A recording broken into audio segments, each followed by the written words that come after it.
I was like, well, I kind of have this bad idea that we should sell air fresheners on the internet.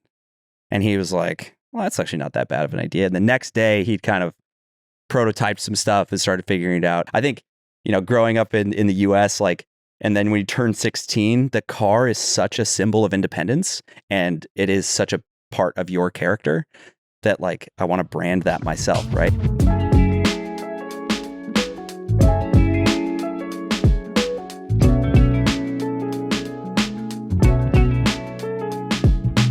Welcome to Scent World, Ryan. Happy to be here. Thanks for having me. Yeah.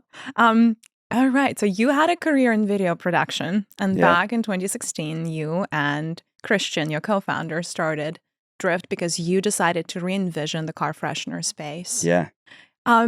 Take me back to the time when it first began. Take me back to the time when you had that idea, the first glimpse of the future. Yeah. So I bought a used car, and it had a little bit of a funk to it. So I wanted an air freshener for it. And to me, this car was pretty sporty, and I wanted something that matched that look and feel that I was going for. So I started looking around for stuff, and there just wasn't anything. Car fresheners are traditionally not good, if you ask me. So nothing was out there. And I was like, what if we could reinvent this a little bit? Something that smells better, but also has a really cool look and feel. And so I kind of had this idea for a wood air freshener, just something different. And I didn't do anything with it. I just had this idea. I probably have a whole notebook of these type of ideas and just sat on it forever. And then I went for a hike with my friend, Christian, and we were with our wives, and he was just asking me, we were kind of complaining about our desk jobs because, as people do. And he's like, you got any good business ideas? And I was like, well, I kind of have this bad idea that we should sell air fresheners on the internet. And he was like, well, that's actually not that bad of an idea. And the next day he'd kind of prototyped some stuff and started figuring it out. And it was kind of off to the races from there. Wow, that was quick. So what was Christian's background? Did he know anything about car scents? No. Yeah, neither of us have any background in fragrance. So we kind of had to wing it. So our first step was to go to Whole Foods and buy a bunch of essential oils and start mixing our own fragrances, which worked out somehow. Some of those scents kind of ended up being the influence for where we headed with it. But we had no background. Christian's background's in business, and he's the Excel spreadsheet nerd. So what were you guys mixing together with the oils? Was it citruses and the woody background? Oh yeah, we had no idea what we were doing. We would just find some of their pre-mixed ones, or a lot of the citrus ones we would do. The first day we did it, we mixed them into red Dixie cups, but apparently if you mix citric acid into plastics like that, it can eat through it, even though it's organic oil. We didn't know that, so the next day I had a whole pile of oil on my carpet, which was fun. I had to clean that up. But yeah, we had no idea what we were doing. So we just kind of figured it out from there. And we did a little Kickstarter to kind of launch it. And that's where we kind of realized we were onto something, because it had a pretty good reaction and people were giving us really good feedback about what the scents should be and how it should work. So, but what you see today with the wood air freshener for Drift is kind of still what we went with. So. Yeah, interesting. So back in the Kickstarter days, did you have the wood prototype the way it looks like right now? Was it a very early iteration? It's pretty close to what it is still. So we always had the idea that it needed to be interchangeable so that you could switch it out every month. Because a big part about car fresheners is nose blindness. So in environments where we bring scent into the mix, our brain will try to eliminate the scent once it knows that it won't kill us. So it's part of our fight or flight system. So nose blindness was a real thing. So we wanted to make sure that you could constantly switch it out and try something new. So we've always had the magnet in there, and we thought it was a really cool design to put it up on the visor, because that's a big piece of real estate that we're not really using for air fresheners, and it doesn't take up space on your hanging from your mirror or, in a cup holder or something like that. So it's kind of out of the way, but still throws off a good scent. We have a lot of fun with the fragrances. I think that's the best part, is kind of the storytelling we get to do around scent of the month, and 12 different stories a year. I love the Scent of the Month program. Do you find that people fall in love with a particular fragrance and then they want you to keep it forever, but then you're like, no, we're on to the next one? Yeah, I do think that's a really hard thing with Scent of the Month, is that there is this finite thing with it that we don't generally bring them back. So we do have people that love it and they're like, yeah, I'd stay on this one forever. And it's yeah, we'll maybe bring it back, but for the most part, yeah, it's one and done. usually. But sometimes we find a winner that we, want to stick with. So I'm going to ask you to pick your favorite child ever, which I know is always the most fun question. Of all the scents of the month you've ever launched, what's the golden child that you're like, okay, well, this is the one? Yeah. So I love, it was not a fan favorite, but there was a Hinoki scent that we did. So I love all Hinoki scents. I think it was called Zen. And my absolute favorite, though, is Seaside. So we did one in 2023 called Seaside, and it was super, super good. I loved it. It had some really cool aquatic notes, but also had some woodsy notes to it too. Smelled just like the Pacific Northwest, like driving with your windows down in Oregon. It was a beautiful scent. So yeah, that's probably you can't pick your favorite child, but yeah, I know. You know what's my next? You know what's my favorite? Yeah, I did. I did. But my favorite scent is the next one. The next one. Yeah. Which of course we cannot tell anybody what that is. No, never. Yeah, no. have to keep it. Exactly. Have to keep your secrets. Exactly. Where do you guys get your inspiration from? For scent of the month. So we try really hard to be seasonal. So we try to play kind of a good seasonal game, but then within that, we always are just kind of looking outside the box for inspiration. So whether it be our travels or, different things that inspire us. Because I think for me, the funnest part is the storytelling. We joke it's really hard to sell fragrance on the internet because you can't smell it. So I have to put into your brain what something smells like, right?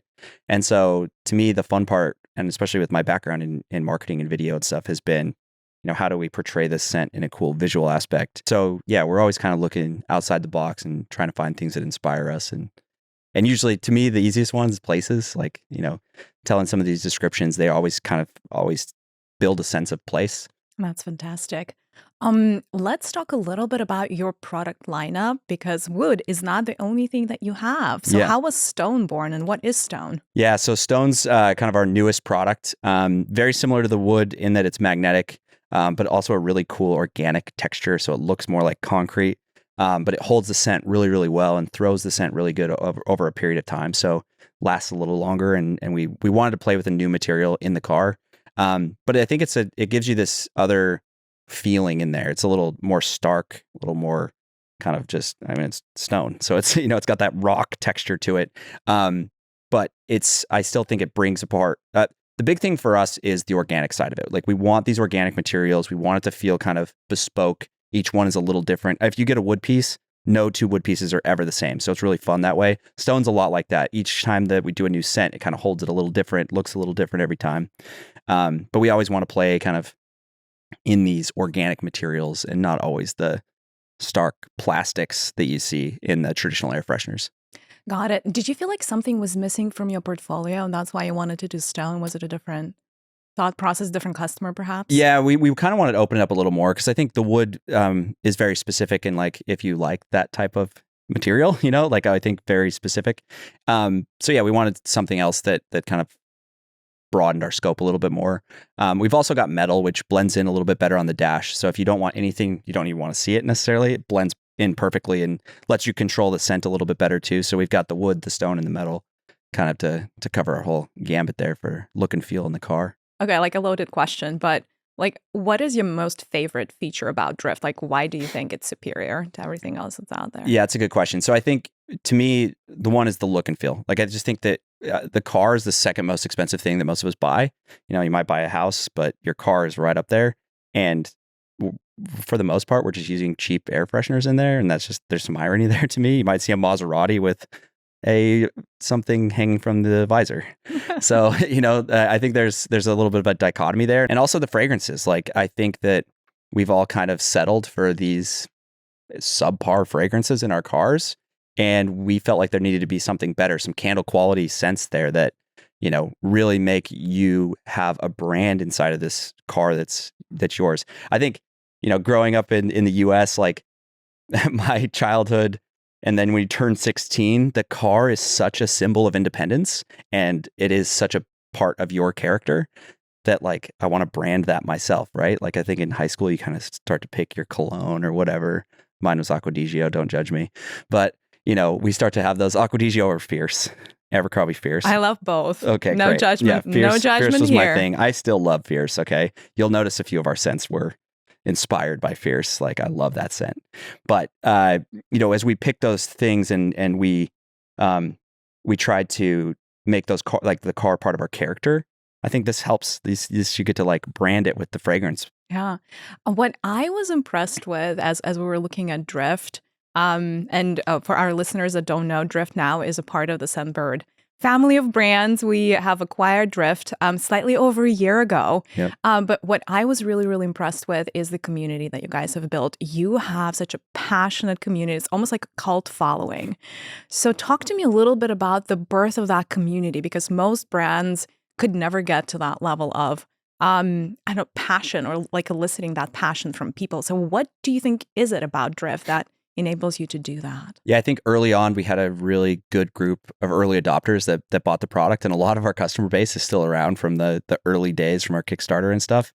And they're very vocal on the feedback. So I think we get a lot of really, really good feedback around our scents and how we're doing, and that helps us in the like development of new scents. You know, we can always come up with something, but is it something that people actually want to smell, you know? And so I think we look to that community, and they're super vocal and tell us what's good, bad, ugly. And it's been really great and fun to work with them to build out what we want. And we always try to keep it personal too. So I dive into our customer service sometimes and help with some of that stuff too. So sometimes you get to actually work with me and that's your second job. Yeah, exactly. So the after hours job. Yeah, sometimes it's fun to hop in the DMs and see what's going on. But yeah, we always like to work with our customers and try to make sure, you know, we're get a good heartbeat on them. Yeah. I was also going to ask you how much of your personal taste goes into the scent of the month as opposed to you really like knowing who the customer is. I'm asking because, you know, having built a startup in the fragrance space myself, I used to get into the trap of like thinking that everybody has a similar taste to me. And I'm a rose fan, and most of the US is not. Yeah, let's just say that. Yeah, they're like, oh my God, it smells like grandma. And so, you know, there's only so much I can do to try to like, you know, lead our Scentbirdies into like loving the rose. So what was that like? Did you have a similar experience as a founder of like, at some point you have to like distance yourself, or is your taste just dead on and like everything you love, the community loves as well? Well, I don't think I'm not going to go like egotistical and say that I'm dead on, but I do think that I think, traditionally on the car side, it tends to like masculine stuff tends to work a little bit better. So I do think that like I do like the woodier scents, and for us that's worked really, really well. But yeah, I think it's always tough. You want to make sure that you're always trying to push the limits a little bit to try and see if, like, to your point, maybe there is a great rose out there that you can try to convince people that they may like, you know. And so I think sometimes we do push a little bit with the scent of the month to try to get something a little different. We've always said no vanilla at Drift, but what we really mean by that isn't no vanilla. It's just not just vanilla. It needs to be something else. So we've done vanilla birch, or, you know, something that mixes with that. And I think for us, yeah, always trying to make it a little more sophisticated, level it up a little bit. But yeah, I don't know. We miss sometimes. That's okay. You know, it's okay. It happens to the best of us. Yeah, I don't know that but it's not all me either. My team's really, really good. And I think we actually, between all of us, I think we have a good, you know, pulse on what people like, and we'll get into our big sniffing meetings that we do to kind of pick the scent of the months. We'll get into some battles around what we like, what we don't like, but who usually wins? I don't know. It's consensus. It's pretty democratic. Okay. You know, we try to make sure that everyone's voice is heard. But no, but if I want to put my foot down, I'll pick a scent. Okay. Just kidding. I know having clean formulas is very important to you, and also sustainability is very important. And talk to us a little bit about the wood and why you selected that wood as well. So wood manufacturing in the United States has been sustainable since like the 1920s. So we use alder, which is actually a weed tree. So it traditionally isn't used in a ton of things. They call it poor man's cherry. It's what they use in like cabinet making and stuff. So it's actually super sustainable, really easy to get a hold of in the United States. So the wood is actually, we call it grown, cut, and made in the US. So it's been a really great material, and we really like working with it. It absorbs the scent really, really well too. So kind of holds the scent perfectly. And yeah, it's a cool wood, and I love the look. I think the look is so fun, especially you get that soaked in oil, and it's just like I said, everyone's different. And so it's kind of got its own little signature. You know, every piece is bespoke. Yeah, I love it. I got to collect them all. Exactly. It's going to be hard. Yeah, like Pokemon, yeah.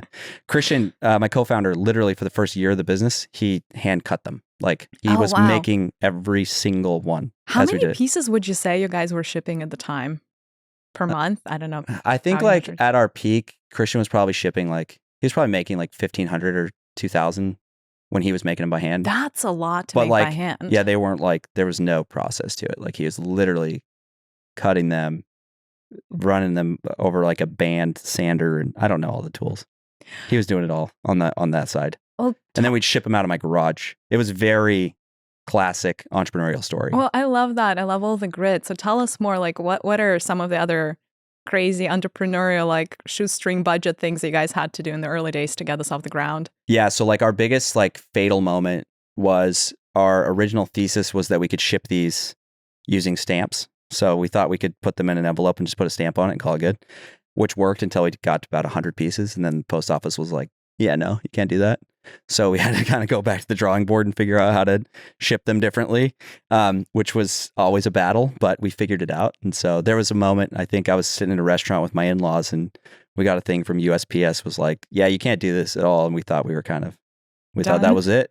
All right. I'm sitting there panicking, and anyways, we worked through it and figured it out. But yeah, definitely one of those moments where we could not be sitting here if we gave up, And like almost like flipping to the other side and like looking at like, did you have the pinch me moments where you're like, okay, I think this is a thing, like where you're like, Christian, I think this is going to be big? Yeah, and I still think there was like always. Listen, I'm a hedger when it comes to like some of that stuff. I think as you're an entrepreneur, you can be. I think now I'm less risk averse. Like I think I've learned that jumping actually usually helps. Like build a plane on the way down kind of a thing. Mm-hmm. And I think there was the moment where we quit we both had full-time jobs and we were kind of hedging with it to try to like, should we quit and go full-time on it? And I think that by doing that, we kind of forced the business to go.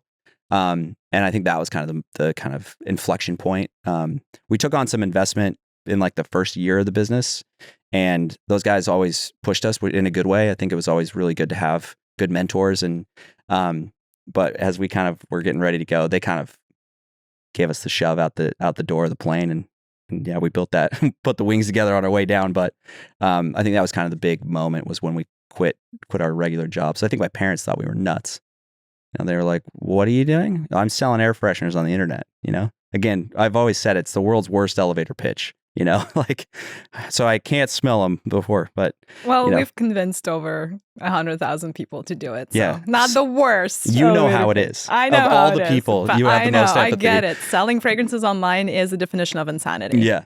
But we're here and we're insane and it's great. We're here. So, but yeah, I think in hindsight, I think I still think my parents are kind of like blown away with how it's ended up, but my mom she's the first to tell me all her opinions on the scent. So she's at the end of the month though. So it's a little delayed, but it's good. Did any of the early stage feedback from your customers like really stay with you? Like something like an insight that came through your community? Dang, you just knocked me off the rails. Really? Did I? Yeah. We had that with Scentbird. Well, actually, I remember this story. It was back in 2015, so really, really early days. And that was not an insight, but it was quite funny. And that was the time when we did customer interviews still with people. And you're supposed to do them in person, at least like the traditional way of doing customer interviews is in person. And so I show up with my little fragrance samples to a Starbucks. And this lady, she's been subscribed, I think, for 9 months or something, really loves fragrances. And like she literally took me by the hand. She's like, please don't die, as in like, please don't, like, I hope Scentbird is not dying and that's why you're talking to me, because she's like, I'm going to buy like 10 subscriptions, just don't go out of business. And I'm like, oh, wow, there are people that are really passionate about what I'm building. Yeah. And that just really stuck with me as like, oh, in the fragrance world, usually like in the industry, when you meet people, everybody says, well, fragrances are kind of like, we're not saving lives, like we're not curing cancer. So like really like, and I think that's a way how people keep themselves humble in this industry. But I've also seen the reverse. Like I've seen fragrance bring so much good and happiness into people's lives. And that was the aha moment for me when, talking to customers, like how much fragrance meant to them personally. And we also had the same thing during COVID, where you would think that the fragrance consumption during COVID, like fine fragrance consumption, would go down.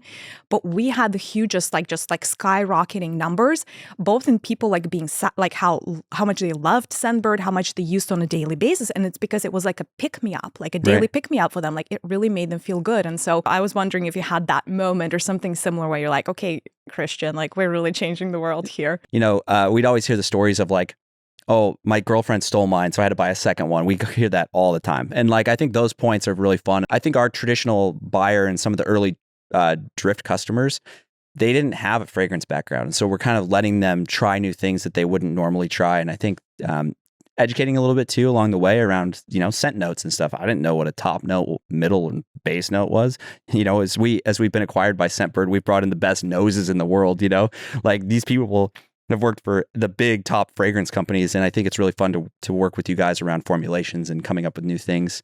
But I also think we still bring like this drift everyman kind of thing to it, where it's like, we can go really deep and come up with some really crazy fragrances, but ultimately we want something that just smells good and does elevate the space that you're in. All right, so we're gonna switch things up. Okay. We have pulled some tips from the internet. Okay. People sharing ideas on how to make your car smell better. Besides drift? Yeah, I know, right? Well, besides drift. And I'm going to read some of them to you. And then I just want to hear your reactions, like yay, nay. Okay. Would you do that? Would you not? I don't know. Deal. The first one. Whenever I clean my car, I spray Febreze fabric freshener on all the upholstery and even the carpet, then leave it with the windows down to let fresh air in. I mean, if you have to leave the windows down, do you think it's a bad thing? But I won't, for legal reasons, I won't go too in depth here. Okay. I don't like that one. No, you wouldn't do that. I mean, that's fine. If it smells that bad, we might want to just total the car. Just kidding. Take the trash with you every time you get out of the car. That's a good idea. It's sometimes unreasonable. I have kids, and as much as I want to be like just so good and clean my car and keep it just perfect, you have children, it's impossible. And so, just depends on how close a garbage can is. That's a good idea though. I like that one. Yeah, expectation versus reality. Yeah, I'm like the classic dad. I'll have like little garbage around, whatever. But yeah, no, sometimes it's hard because you don't have a garbage can close. Yeah. Drive with the windows down when the weather is mild rather than using air conditioning. I'm all about that. Yeah. Windows down all the time. Awesome. Yeah. Windows down, sound up, bumping some of those early 2000s pop punk. You know what I mean? Love it. With your kids in the... Absolutely. Taylor Swift. Oh, okay. All the Taylor albums. Love it. Yeah.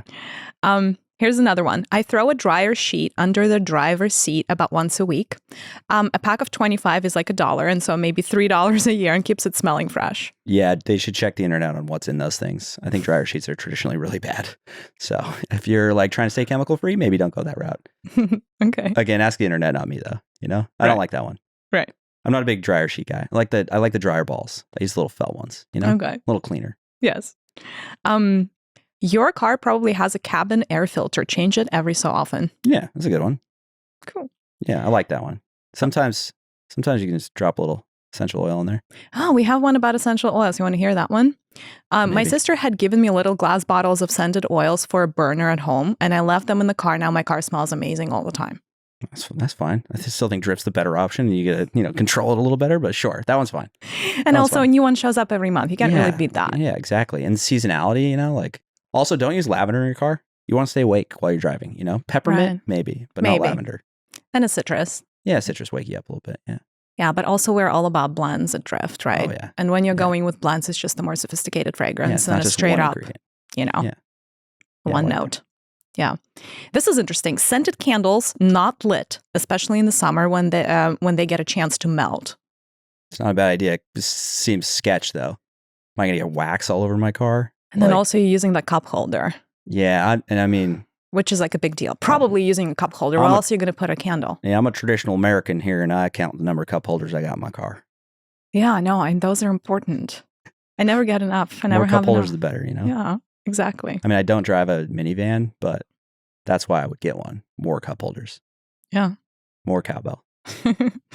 Forget the new car smell. You won't find a product that imitates it well. And besides, the real new car smell is actually bad for you. Exactly. 100%.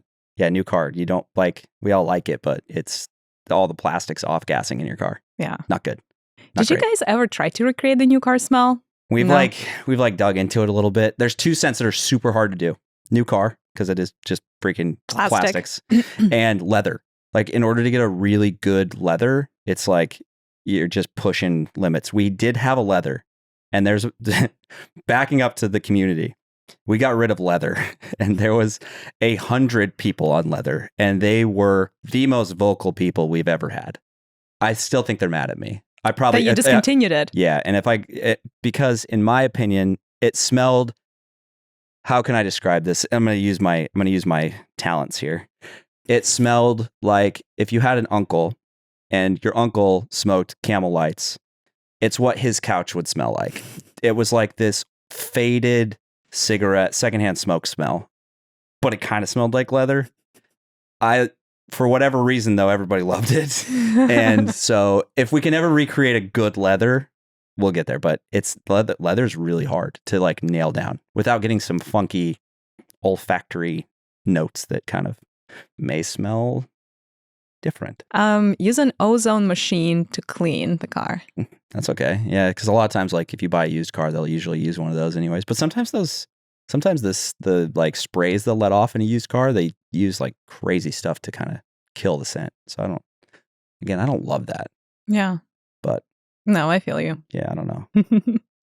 Don't keep things in your car. So many people I know treat their cars like it's storage space. Stop it. Tell that to my kids. Okay. They use it as a storage space. Yeah, I can't stop them. I try. Well, they're in charge, so. They're in charge. They want to eat in and out in the car, okay? Yeah. And I'm not in charge. Anything else on the car scenting that you like, I don't know, any tried and trues for you that you do, or like tips that have not been mentioned? Yeah, so sometimes what we'll see in like bigger cars is like if you have like a bigger SUV, like a Yukon or something, people will put like the regular visor freshener up, and they'll get one of our metals and put it on the back vents in the same scent. So that's an interesting one if you have a bigger car, you want to scent a little bit more.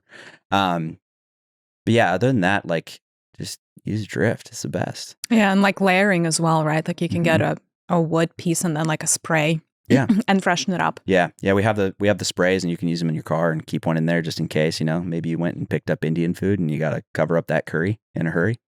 I love that. You rhyme now. We're working on copy right now. That's great. But yeah, definitely a good idea to keep the spray in there too. Have you ever gotten a request to make a fragrance from your community and you're like, there's just no way? Cannabis. Yeah. Interesting. We hear that. No way. Not going to do cannabis. No, we might. But if we do it, we'll probably do it as a drop. A limited edition. An April scent, maybe around the 20th. Yeah. I think the 20th of April, maybe we drop it there. I don't know. But yeah, other than that one, I think you'd probably get in trouble getting pulled over. There's some good cannabis out there though. Scents. Yes. I don't know about the other stuff, but the fragrance, there's some good ones. Malin Getz makes a good one. That's not so obvious. Dank. Yes, it's not so obvious. Who else does boy smells? Oh yeah, Cowboy you're right. Kush, yes, they do. Cowboy have Kush? That. Is it cowboy? Maybe. I think they make like 4 different. I was about to say, like, really I think they have more than one. I like all their scents. Yeah. All right, so we're going to talk about some of the most favorite, the most loved drift fragrances. Let's do it. It would be fun if you could tell us, first describe the scent, what it smells like, maybe some of the notes, and then the inspiration behind it, or like why you want it to have in the lineup, why you think it's important. Okay. And we're going to start with amber. Amber is fresh leaves after a rainstorm. It's so clean, so fresh. It's like a spring day with the windows open. Man, I love amber. Aww. Was that good? Is that what you wanted? Yes. Okay. Well, I mean, I want the truth, Ryan. Would you buy it? Want the truth. Would you buy it? Click buy now. Put it in your cart. Well, I've already smelled amber, and I love amber. But would I buy it off of your pitch? Yes. Okay, thank you. Yes, 1,000,000,000%. All right, pine.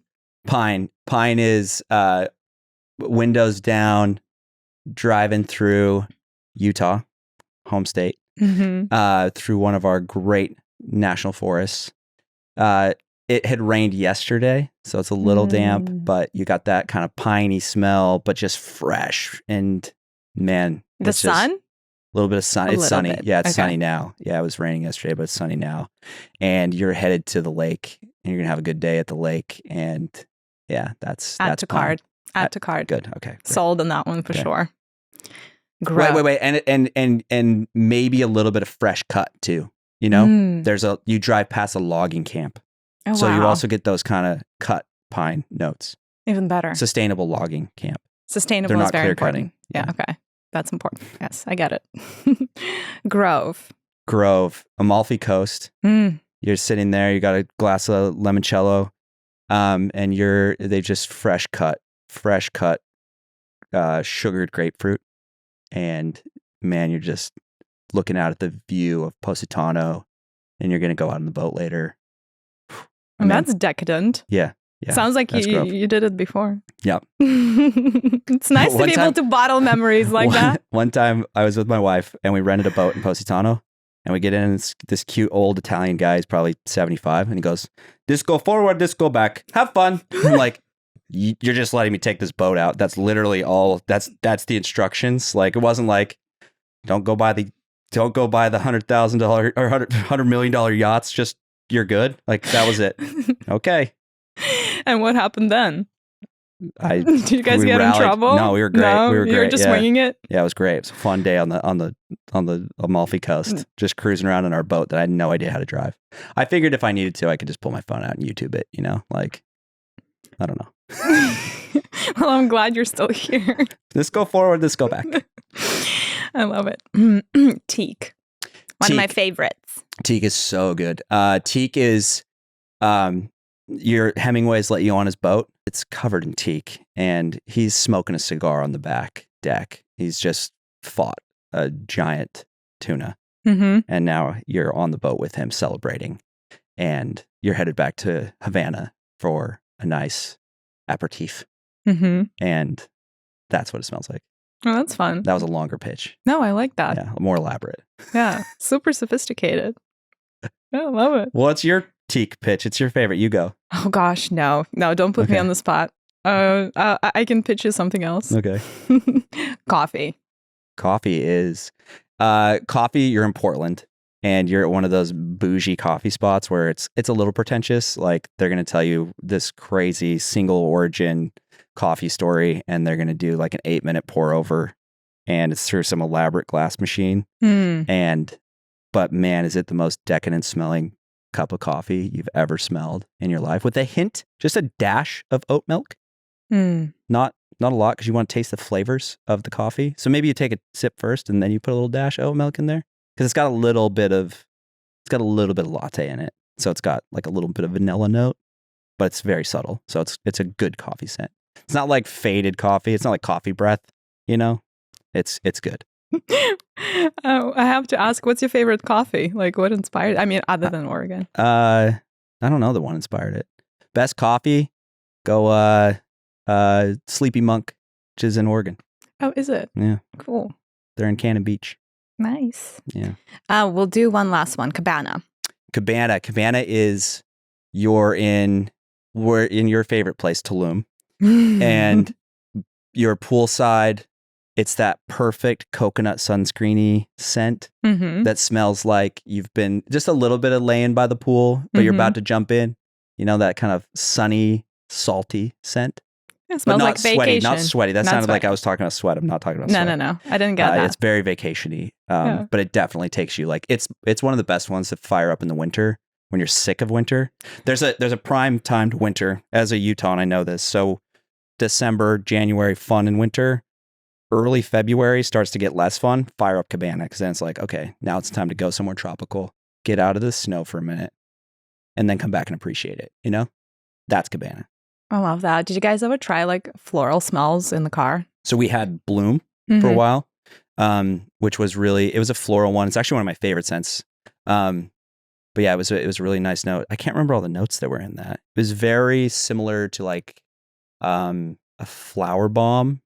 So it's got some kind of vanilla to it. I don't know. You'd probably know the notes better than me on those ones, but it was close to flower bomb, but it wasn't quite the same. But yeah, I liked that one a lot.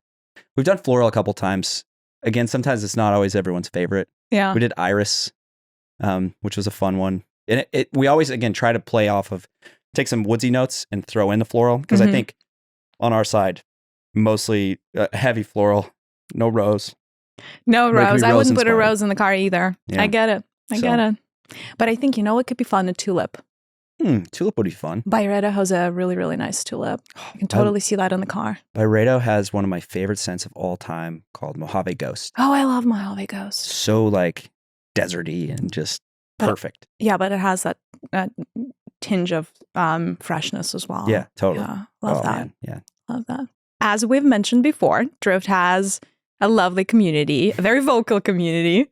Sometimes, the things that they say could be inspiration for future and an opportunity for improvement. Yeah. We have some quotes here from, our Scent of the Month subscribers. Some of them positive, some of them are more like mean tweets. Okay, great. Perfect. I know, not to put you on the spot or anything. So I'm going to read them to you. And yeah, I would just love to get your thoughts. Okay. All right. Are they're all mostly nice? They're mostly nice. Okay. Yeah, I decided to, go easy on you. Okay, good. All right. So this one is from Brian. And Brian is saying, Brian's got an extra letter in his name. No, he does not. Not this Brian. Okay. Great smell and not too strong. And when the next month comes in, I'll take the old one and put on an air vent in my house. Good idea. Yeah, I like that. I sometimes will take the vent off and put it down in the vent so you don't see it. And then it's like, well, what smells so good? I like it. Yeah, good idea, Brian. Love it. Cool. This one is from Nicole, also on the Scent of the Month. This one is Forget a Room. Oh my God. Okay, that's fun. Wonder why you picked this one. I don't know. Why did you? No, why'd you pick it? Why'd you pick it? this quote? I'm trying to shout out, Get a Room here. I don't know. Maybe. Okay. It's a great scent. It's a great scent. Yeah. Top 5. Yes. Top 5 of yours. Mm-hmm. Top 1 of mine. Oh, that's your favorite scent? That's your favorite child? Well, it was the first one that we launched, the Confessions of a Rebel brand. And it took me so long, like literally for 2 years, I just couldn't get it right. And I'm a little bit of a perfectionist. I don't know if you've noticed that about me. I don't know. I need to get things just right. And I was... I don't know how many submissions we went through and like how many samples I've smelled. Like it had to be hundreds. And nothing was just like the one. And I remember I took like 10 samples with me to Hawaii, a family trip that we do. And I just randomly sprayed this one. And then I'm like, oh, this is interesting. And I've smelled the scent before, like, because sometimes I would do like rounds upon rounds of the same smells too, just to see if anything catches my eye. And then I kept just reapplying it day after day and realizing that that was one of the most addictive smells I've ever experienced. It's very addictive. And that's how I knew we had the one, but it kind of surprised me out of nowhere. I haven't moved it out of my car since I put the tester in. It's been my favorite scent. Oh, it's good. It's so good. It's good. It's really hard to do gender fluid. Totally. It's really hard to do gender fluid. And when we created Confessions of a Rebel, I set out to do a brand that, because usually with like unisex or gender fluid, you have one gender that like loves the brand and the scent and the other gender that tolerates it. Sure. And I was like, enough's enough. Like, can we build something where both genders are going to be equally hyped and excited? And Get a Room is that. I have the full-size bottle of Get a Room at my house. And I'll smell some days where I'm like, pretty sure my wife just put that on too. She loves it. We both use the same bottle. It's like the best. I love it. Yeah. It's a great scent. Oh, thank you. Good job. Oh, thank you. I tried. It only took me 2 years. Scent of the Month, Get a Room, is like what sexy should smell like. Mm-hmm. Very yummy. To me, it smelled like a man that I want to keep smelling. Love that. Stealing his hoodie, spraying it on the pillow. Classic. Love it. All right. If it was a man, who is it? Oh, you're asking me? Who's a celebrity crush? I'm going Jared Leto. Oh, God. I don't have a celebrity crush that's a male. I don't even know. Like a young Leo. Oh. Like a young Leo, though. Like a little bit older than Titanic, but like not the Revenant Leo. But... Okay. So Leo's style of Leo. Yeah. Never mind. That was a bad joke. Cut that. Cut that. All right, moving on. This one is about Cabana. It's from Jessica. Cute is where it stopped for me. Vetiver was far too prominent for me or any of my passengers. Those are picky people that know scent somehow. Like, that's crazy. I don't know that I pick out vetiver on that one, but I also me either, to be honest. Less of an untrained nose as the whole Scentbird crew. I'm getting better by the day at my notes. But yeah, that's, you know what? If you're that picky, by all means, shoot us an email and we'll help you out. We'll get you something you may like. Yeah. Then great. Completely agree. Proud of her though. Like that's cool that she knows the notes. We have one more on Cabana from Anne. Thought it would smell beachy. Smelled like a cigar box, which is great if you like that. I don't get cigars with that one, but maybe we sent her the wrong one or something because I don't think it smells like cigars. It smells like coconut. It does smell like coconut. It smells like sunscreen. Yes, it does. Okay, this one is about pine and it's from Ashley. I'm concerned that you all have never smelled a real pine tree before. I don't know what this is trying to smell like, but it is nothing like a pine and it's nothing like I want to smell in my car. I hope for your sake that your other scents are not as rank as this whorish stink claiming to be the pine scent. Whorish? Yeah, that's what she said. Okay. I don't know. I tried to keep a straight face, Ryan. I failed. No, we appreciate feedback. We love feedback. We love that feedback. one's a little salty. A little bit. We could soften that one up a little bit. Yeah, I think it smells pretty piney. I don't know. That's harsh. I think again, maybe we misshipped. It's rare, but it happens sometimes. Happens, so yeah. Maybe we sent her the wrong one. I don't know what of our scents smells whorish though. That's kind of sad. Yeah. No, I don't think that's I don't think that's what you guys are going for. No, With the woodsy fragrances, like a lot of your stuff it smells like the woods. Yeah, so. I don't know that that's the one that I would pull. That's not the adjective I'd run with there.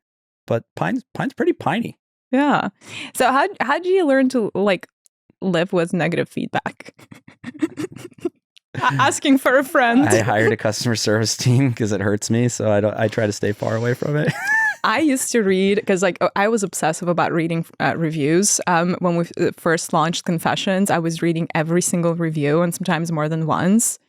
And you know, anytime you get like a 1 or 2 stars, it like really breaks your heart. And the stuff that people say also breaks your heart. And then I just learned to, you know, skip some of them. One thing we did for a while too, and I still like to do it every once in a while, but is when you humanize the brand and realize that like, and I try not to give super negative feedback to other brands because I know that there's generally a human on the other side that would like to make it better generally. But yeah, so sometimes I'll hop in there and be like, hey, thanks for the feedback. And usually it's like, I'm sorry I wrote it this way. You're like, yeah, it did hurt my feelings. Yeah. But also I got thick skin at this point. So you get used to it. We're generally good. Okay. Yeah. And if you don't like our scent, like I said, if you don't like our scent, hit us up. We'll work with you and try to find you something that you do like. And there's also next month, always next month. And there's, the scent of the month. 12 new ones to try. Yes. Cool. So now we're going to talk about scent memories and just in general, like your scent preferences. What is your favorite scent of all time ever? Fierce, like Abercrombie Fierce, like brings me back to this nostalgic place of like being 15 and carefree, and the weekend's the only thing that's the most important thing is just what's going to happen, next. So yeah, Fierce is like my every time I smell it, it's like so nostalgic to me. Well, what if I were to rephrase that question instead of like, the fine fragrance, like if you could pick any smell ever that like is like, okay, I really love that smell, what would it be? What's my like favorite go-to scent? Like where does a scent take me, huh? Yeah. So I grew up in Utah, and we have down in southern Utah, you have the desert, and there's this like there's a scent that's like the desert after rain, and it's this really fun sagebrushy wet scent. And to me, that kind of takes me back to childhood, going on these trips down to St. George and Zion National Park and that stuff. And so I'd probably say that. And if I could bottle that, I'd love to. But there's some scents that get close though. Like I think the Mojave Ghost that we were talking about earlier, that one is pretty close. Or a Santal is kind of, Santal 33's kind of got some notes like that. Unless you think it smells like pickles. Well, you think it smells like pickles, not me. Got pickle notes. I love Santal. I do too. Yeah. But it kind of smells like pickles. For me, my favorite smell of all time is fresh cut grass. Love it. We did that once. Yeah? We called it Fairway. Fairway. Yeah. It's like a nice golf Did it do well? We did it as a drop and it did pretty well. Yeah. It was super fun around Father's Day. It was a good Father's Day drop. Yeah. That's a good scent. I mowed my lawn yesterday. That smell. Great. Love it. Love it. I don't know. It just takes me back to childhood. So I have an electric lawnmower now, which is kind of lame because that old fresh cut smell has a little bit of like mower exhaust in it though. It's got to have that like 4-stroke like Honda mower scent to it too, though. But hey, like the best fragrances always have something weird in them. Super weird. Yeah, like civet. Yeah. Yeah, no. DS and Durga has a bunch of those like that. The diesel one. Yeah. Love that. So goofy. I love it. Yeah, it's all about the blend, how you blend things up. Exactly. What's the first scent you smell when you enter your car? Right now, get a room. Right. Yeah. If you didn't have get a room. It's hard to imagine, I know. Probably just be like leather. Leather? I don't know. I like leather. Yeah. Right now my car smells like leather. It's still a newish car, so yeah, still smells like almost like when you just got it. Almost smells like plastic. Almost smells like plastic. Yeah. What's the first scent you smell when you enter your home? It's cooking usually. Something nice. You know, maybe we've made cookies or we make cupcakes a lot and muffins. So, yeah. That sounds fun. Yeah. Is that what baked was inspired by? One of the fragrances? Baked smells like holiday cooking, like my mom cooking sugar cookies or something, you know, and making them for the neighborhood. There you go. What's the most exhilarating smell you've ever come across? I really love Malin and Getz dark rum. Oh, I love that one too. So good. And it's like, it's not rummy. It's like, it's really like almost chocolatey or something. It's like, but it's rich and so fun. And that's maybe the most exhilarating. I like that one. And that one they did a No. I'm going back. You're going back? Debaser. Really? Yeah. First time I smelled it, I was at a hotel and they had a hand soap of it. And I cannot buy the hand soap now. And I'm disappointed. And I know you know them over there at DS and Durga. So I need you to get me some hand soap. No promises, but maybe. Please. I'm begging you. Love that scent. So good. They have EDPs that you can buy a perfume. I know, but I want the soap. I want the soap. Okay. Okay. We'll see. I'm using Big Sur After Rain. We'll have to call David and see. In my house right now, but I want Debaser. It's so good. Yeah. What's the most dangerous smell you can think of? Dangerous skunks. How are skunks dangerous? Oh, that's just gross. I don't know. They're cute. No, that's scary. No, I don't want to be. You don't want. They're cute until they spray you, and then you gotta go take a tomato juice bath. Right. Okay, that makes sense. I don't know. That's the first one that popped in my head. You can smell like. So I live kind of by the mountains, and the second there's a skunk in the neighborhood, you're like, that's dangerous. You know, it's like don't let the dog out. Right. Okay. I don't know why. That's the first thing that popped in my head. No, I'm running with it. We're going with it. If you were given one last smell as a final wish before leaving the earth, what would that be? What would it be? Better be something good. Or at least memorable. Memorable. Or at least something that evokes memories. I don't know. I'd probably pick Grove. Our house kind of always smells like Grove, so it brings me home. I know I said it smells like cooking, but we usually have one of our Grove candles. That's my wife's favorite of our scents, so we usually have Grove burning in our house. I love that. So you'd smell that, and then you'd be I'd be like, I'm at home. I'm done. Yeah. Got it. Yeah. Well, I don't know how much you can share, but it's always fun. And I know, as an entrepreneur, you're always very forward thinking and forward looking, like of what's next, what's that next frontier and the next horizon, what's next for Drift? What are you most excited about? Yeah, I think we're still trying to pioneer the home space and make it more accessible across the board and hopefully open up some more doors of where you can get it. Hope that's teasing enough. And then also we want to kind of make sure that all the places in your life are kind of covered too. So, moving into more atmospheric scenting across the board, whether that be your car, your home, and working with Scentbird on the body as well, and kind of moving into just every space and a sense of place is kind of our new go-to. So, how are you thinking about scenting a home? Are you thinking that it's something where people also experience a lot of nose blindness, so it's a space where you need to change things up, or do you think it's a lot more like just find the one and stick to it? I think you're going to find both in a home. I think for a home's probably the place that you have nose blindness the most. I think you run into this when you go on a vacation or something and come home and you're like, oh, this is what my default scent is in this house, right? So I think, you also have this other side of scenting, which is you kind of have prescriptive scenting where it's like, okay, I cooked something, I need to cover it, right? Mm-hmm. And I think that plays a little bit differently in the home. But I also think people care more about branding their home, So I don't think you're going to switch it out as much necessarily, but definitely seasonally, and you want to kind of make sure that your home's vibe matches the time of year or whatever. Yeah, I think we've like just scratched the surface of like what we can do with drift. So awesome. Well, thank you so much for being with us. yeah, thanks for having me. It was fun. Yeah.